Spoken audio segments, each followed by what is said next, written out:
This fanfiction reading contains themes of self-harm and is not condoned by the author and narrator in real life. This was purely written for fictional writing purposes. Viewer discretion is advised.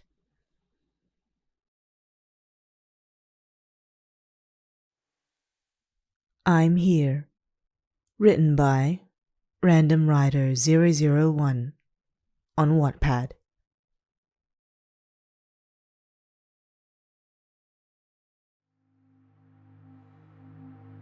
Everything about your life seemed to be going downhill.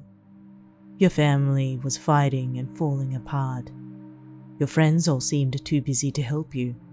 And to top it all off, exams were coming up and you had to study and work your ass off to keep your grades up. You were trying to find an escape for it all. Nothing had been working. You tried what seemed like everything. That was when you noticed a razor blade. Small, but could do serious damage when used that way. You gazed at it and decided it was time for the one coping mechanism you felt like you hadn't tried.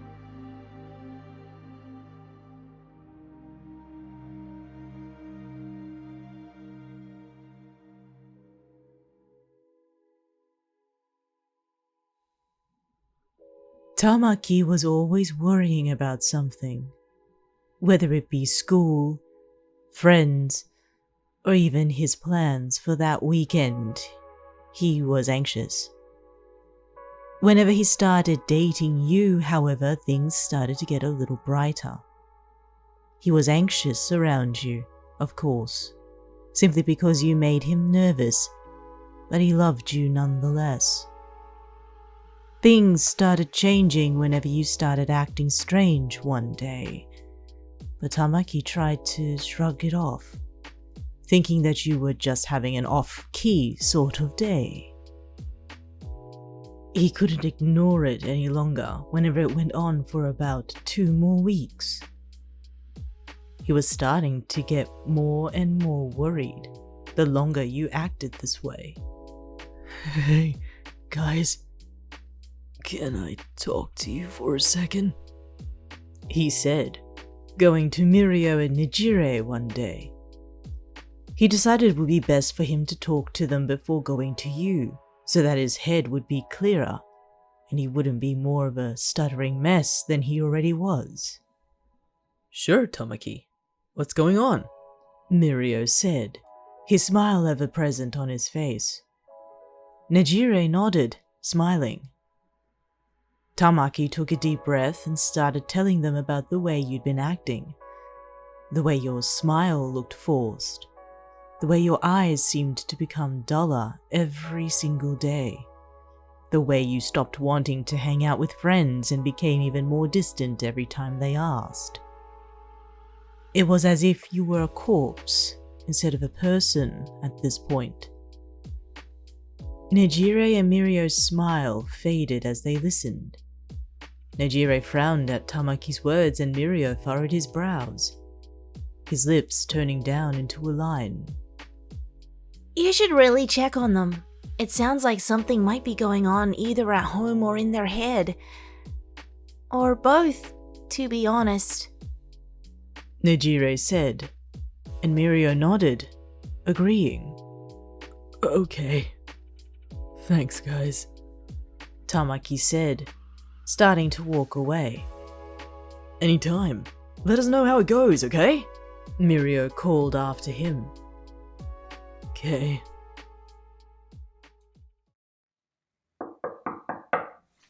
Tamaki arrived at your dorm's door and knocked.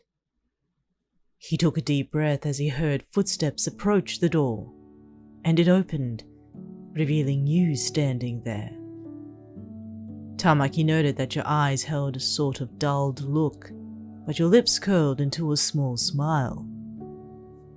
You were wearing one of Tamaki's blue sweatshirts and grey shorts. You honestly looked stunning to Tamaki.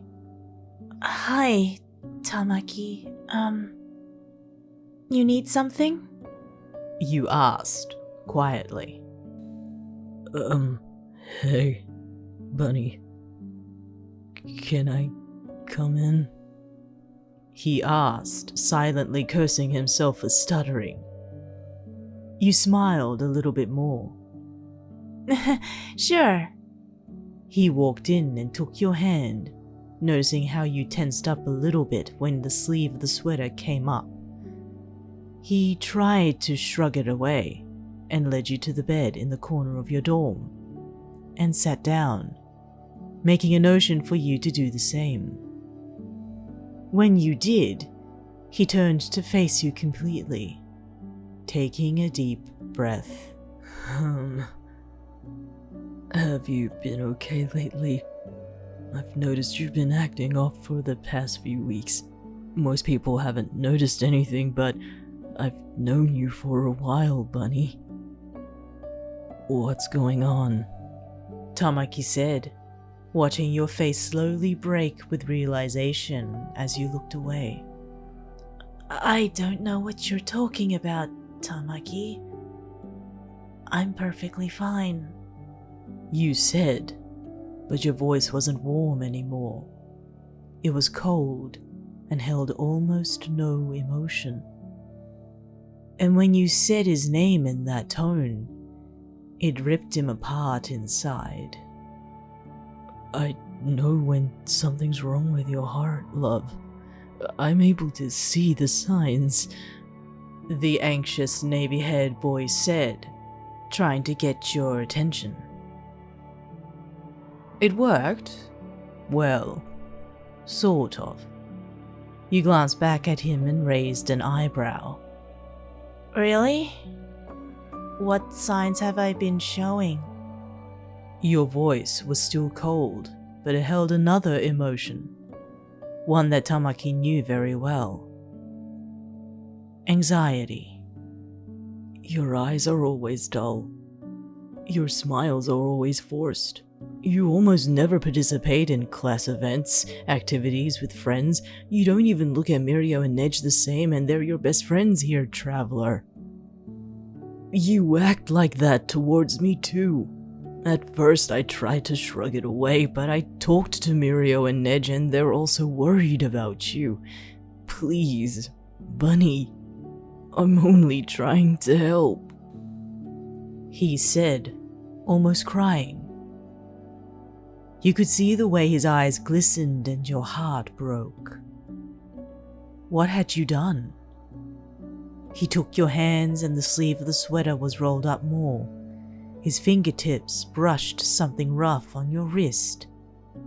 His eyebrows furrowed. You saw and felt what happened and retracted your wrist from his grasp, pulling the sleeve back down as subtly as you could. What's on your wrist? Tamaki asked quietly, almost a whisper. Nothing. You said, praying that he believed it, which he didn't. He took your hand again and held it tight so you couldn't pull away, rolling up the sleeve once more. He turned over your arm so that your palm was facing upwards and saw the cuts that ran deep on your wrist. Tears overflowed from his eyes. What would be so bad that they felt the need to harm themselves? He looked up at you. You were looking away, almost ashamed. Bunny? He stammered, moving your face so that it was facing him. You saw how heartbroken and sorrowful he looked and immediately regretted your actions. Tamaki, please don't cry. You said, your voice breaking on his name. Please, talk to me. Tell me what's been going on. You inhaled deeply and exhaled, trying to get your heartbeat to slow down a bit. You then told him what'd been happening, how your family seemed to be falling apart at the seams, how your friends always seemed too busy, and how you didn't want to bring them down. how you were stressed about work, everything. He listened intently before crushing you in a hug as you broke down crying. "Why didn't you tell me?" he murmured after a while.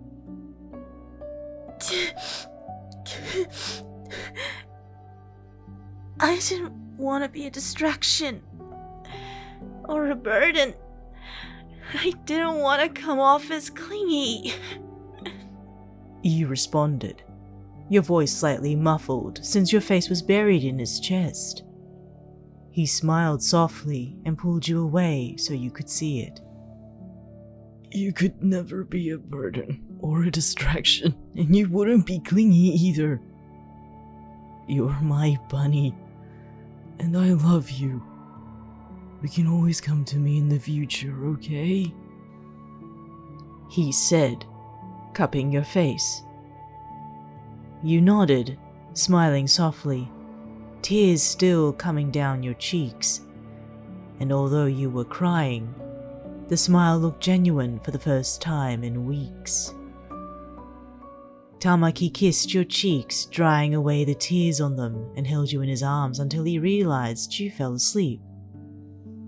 Mirio and Nejire came in about 20 minutes later to check on them. Tamaki told them that they would know what happened when you told them to protect your privacy. They nodded and left without a word.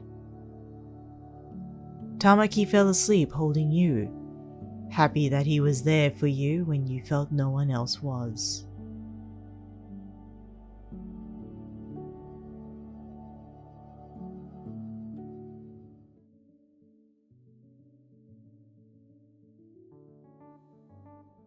Izuku was a huge warrior.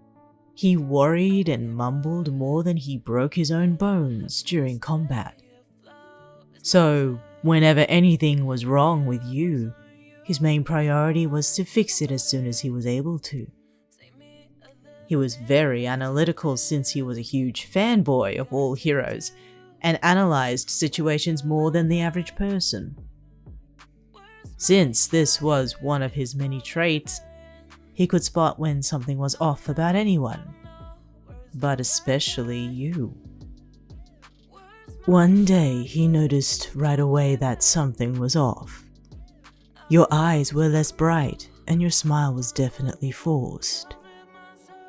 Maybe they're just tired, or woke up on the wrong side of the bed, he thought, and shrugged the feeling away. However, he couldn't ignore it after it went on for 2 weeks. He started to research what certain signs meant and wrote them down in his journal. He came across an article that said people with these signs could be engaging in self-harm, or that the person concerned should check wrists, legs, and sides for cuts, burns, or bruises that could have been self-inflicted. He didn't like the possibility of you hurting yourself, but wrote it down anyway. After he was positive he'd done enough research, he decided he'd talk to your 2 best friends, Denki and Mina. The 3 of you were so close that everyone in the class called you the 3 Musketeers sometimes, so he knew that they'd noticed. "Hey, Denki, Mina, can I talk to you about Traveler for a second?" Izuku said, approaching them. They turned and their faces saddened when they heard your name. So you noticed how they've been acting too, huh? Mina asked. "Yeah. Do you know anything?" Izuku replied. Denki shook his head. All they've told us is that they've been stressed out lately. That's it. But we have seen them stressed, and this is much more. Izuku nodded, noting that in his head. "I'm going to go talk to them. I'll see you guys later." Bye! Good luck! They both said, and walked away.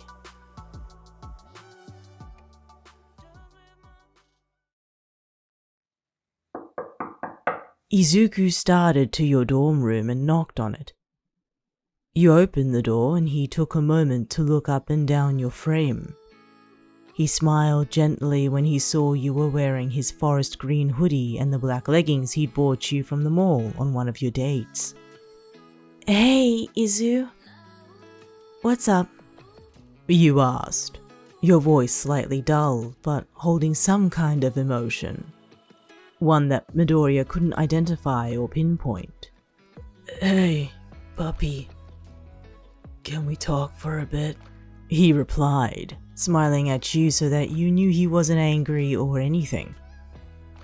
Your eyebrows still furrowed as you let him in without a word. He led you over to the desk where 2 chairs sat. He sat down, and you sat down next to him. So, what's been going on with you? I can tell that something's wrong, he said softly, trying to keep his voice sounding gentle and patient.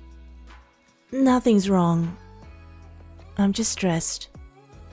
You said, hoping he would take the same excuse as Mina and Denki. Puppy, I talked to Mina and Denki and they agree with me. We've seen you stressed. It's clear that it's something more than that. Izuku replied, not taking that for an answer. Of course. He always does his research before acting, doesn't he? You thought. Well, why do you think that, Midoriya? You asked, your tone cold, but even you could hear the anxiety underneath the coolness above it.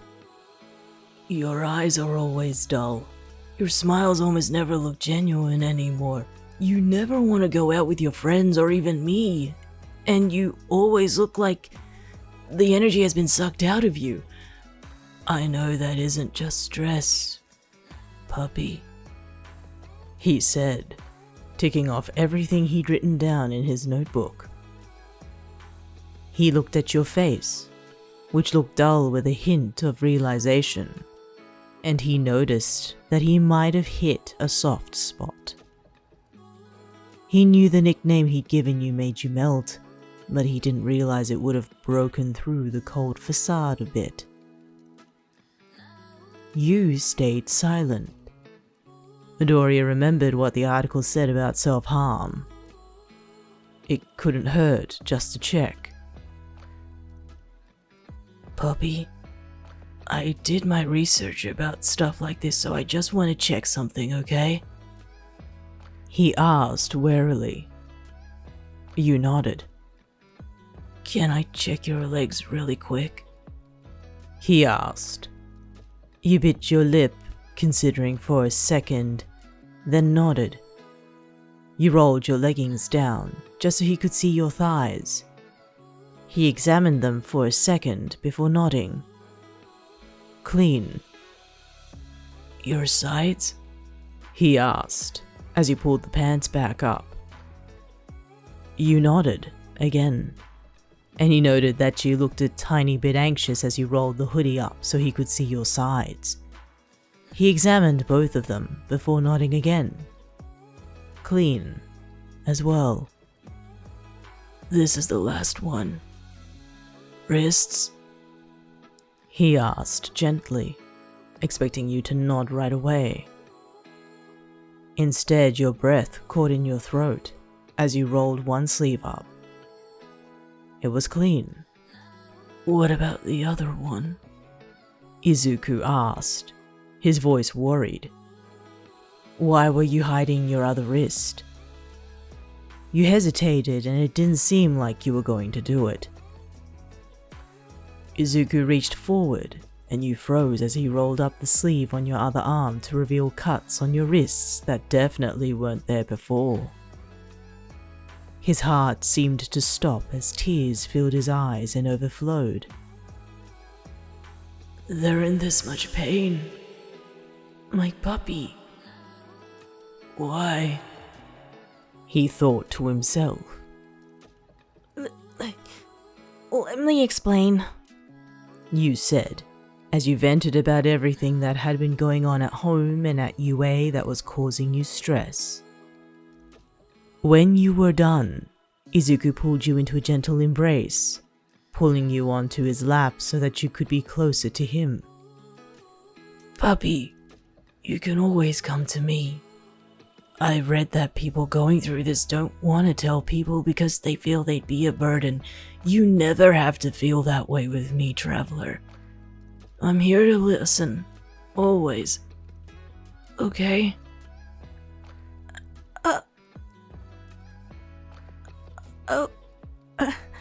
Okay. You said, stammering through your tears. You almost fell asleep when you heard Izuku's voice. Is it okay if I text Denki and Mina and tell them what's been going on? They've been worried sick. Yeah, go ahead. I trust them so they can know everything. Alright, puppy. I'll do that. Get some sleep. I love you, remember that. I love you too, Izu.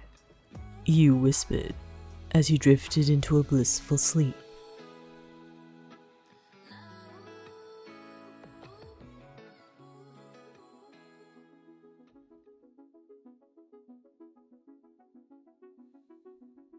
Todoroki knew better than anyone the signs of something going on in a person's head, since he went through that kind of stuff himself.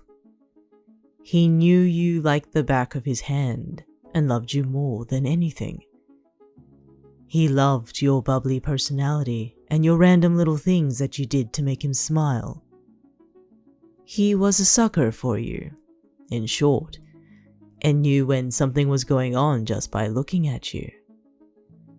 He could tell from the first day of you being distant that something was wrong.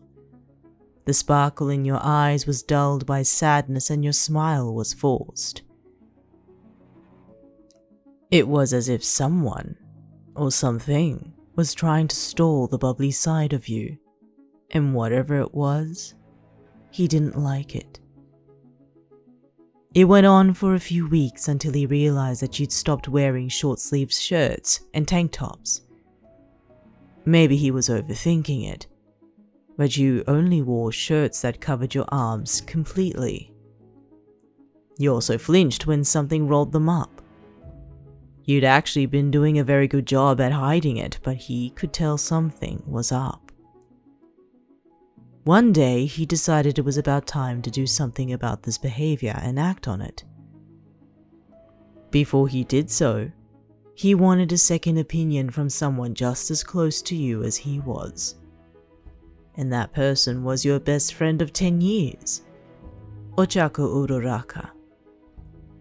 Todoroki was also friends with Ochaco, so the three of you hung out rather often, but lately, you never wanted to go out with them anymore. And they were both worried about you. Uraraka, may I talk to you for a moment? Todoroki asked, his naturally monotone demeanor setting in rather quickly. Ochaco was used to it. Sure, Todoroki-kun. What's up? She replied, smiling gently. I am sure you have noticed what's been going on with Traveler lately, correct? He asked. Oh my gosh! I'm so glad you brought that up.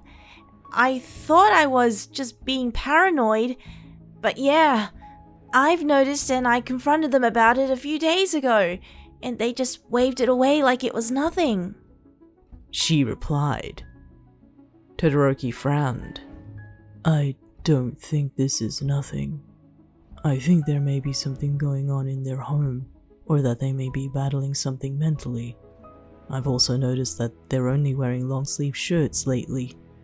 While I hate to think about it, it's a possibility that they could be hurting themselves. Ochaco's eyes widened. What makes you think that? She asked gently. I have gone through a difficult home life, and I know what the signs are.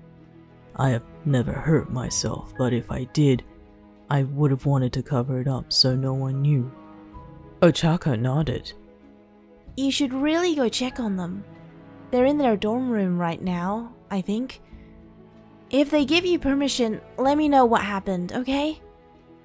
Todoroki nodded and walked away, making his way to your dorm. Maybe he was overthinking it, but if you were hurting yourself, he wanted to make sure you got help. He knocked on your door when he reached it. It took a couple of seconds before it was opened. You wore his black zip-up hoodie and red shorts. He smiled softly at you before coming in wordlessly and sitting on the couch in your dorm, gesturing for you to do the same. When you sat down, he took a breath and faced you. Baby, I know when someone is going through something because I've been through it. I know the signs and the tells for it. Their eyes become more dull, smiles more forced, or not there at all. They distance themselves and sometimes they're driven to hurt themselves. I'm not mad at you, love. I'm just concerned and I want to check on you and make sure everything is okay because you feel all of those signs. Well, I'm not sure about the last one, but I sincerely hope not. You bit your lip. He knew you like the back of his hand and you knew it, but you didn't expect him to think you could be hurting yourself. Can I see your sides and ribs, love? He whispered, moving closer. You nodded and lifted up the jacket until he could see your sides and ribs. They were clean. He smiled softly. Okay. Can I see your wrists now? Both of them, please. He asked. You took a deep breath and bit your lip hesitantly. You rolled up one sleeve and let him check that wrist. Clean. You slowly rolled up the other one, revealing the cuts. His heart sank. He sighed and pulled you into a hug. He pulled away after a couple of minutes. Baby, tell me what's been going on. You opened up to him about everything. His bi-colored eyes softened, and he pulled you into a hug. You can always come to me about this kind of stuff. Anything, really. You wouldn't be bothering me at all, love. I promise. He pulled away and took out his phone. Can I call Ochaco-chan and tell her about this? He asked softly. You nodded. Todoroki called Ochaco while holding you and told her about everything. You could hear her reaction. At first she sounded worried, then concerned, then sorrowful, as she accepted what had been happening.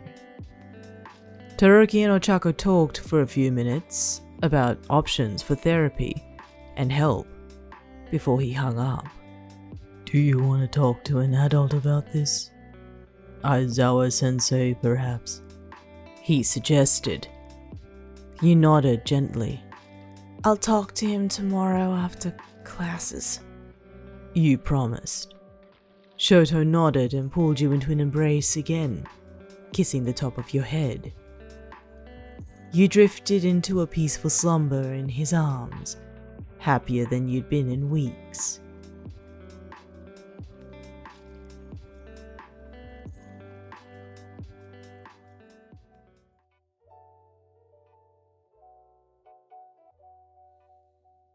Shinsou had his own battle with depression and self-harm to deal with before he got into UA.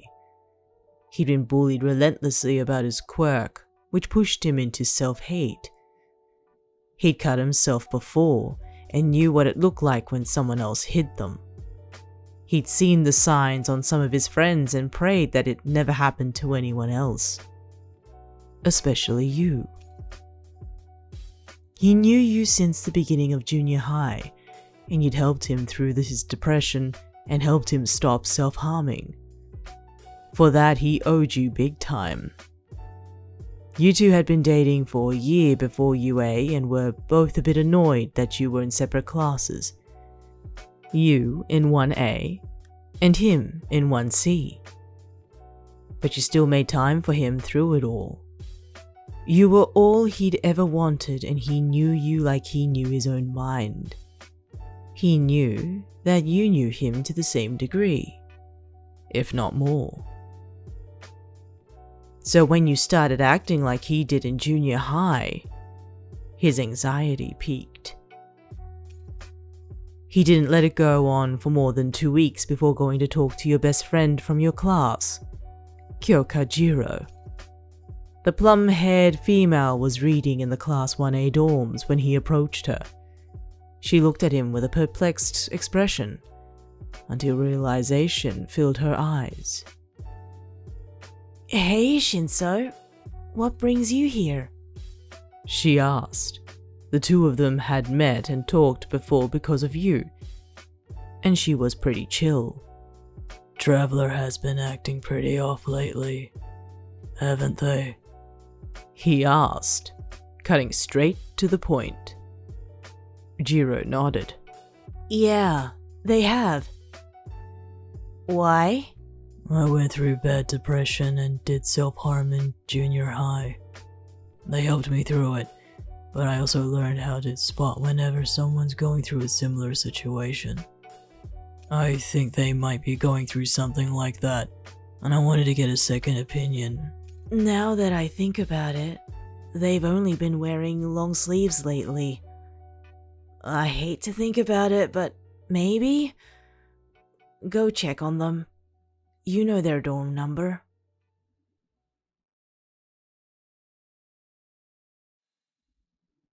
He walked up to the stairs to your dorm room and knocked on the door. He waited for a few seconds before the door opened. You were wearing his grey hoodie and black shorts. You wordlessly motioned for him to come in. He entered and led you over to your bed and sat down in front of you, leaning against the bed frame. I'm able to tell the signs of someone going through something mentally, and when they could be harming themselves. Kitten, I'm worried about you. I don't want to think about you hurting yourself, but at this point, it's a possibility. I want you to feel better, so I want to check something, he said quietly. You nodded gently. He lifted up the hoodie you were wearing until you could see your sides and ribs fully. They were clean. He then took your hands and began to roll up your sleeves. At this point, you'd given up on trying to resist it. You trusted Hitoshi and knew that he wouldn't judge or be angry with you. He saw the cuts and nodded to himself, his eyes becoming sorrowful. But he didn't look surprised. He'd expected this. He knew the signs of someone doing self-harm, and you'd met almost all of them. Kitty, can you tell me why? He said, pulling you onto his lap, facing him. You clung to him and buried your face into the crook of his neck. You confided in him and told him everything. He sighed and squeezed you tighter, rubbing circles into your back. It's okay, Kitty. I'm here now. You can always come to me and I'll always listen. Even if it seems like you'd be a burden or a distraction, I'm always right here for you, he said. You nodded. Toshi, if you don't mind, could you call Jirou for me and tell her about everything? She deserves to know. Shinsou nodded and called Jirou. She picked up after the third ring, and Shinsou told her everything that had happened. She thanked him for telling her and hung up after saying goodbye. Shinsou returned the phone to his pocket and held you once more. I love you, kitten. Go ahead and sleep. I love you too, Toshi. You murmured. as you drifted to sleep.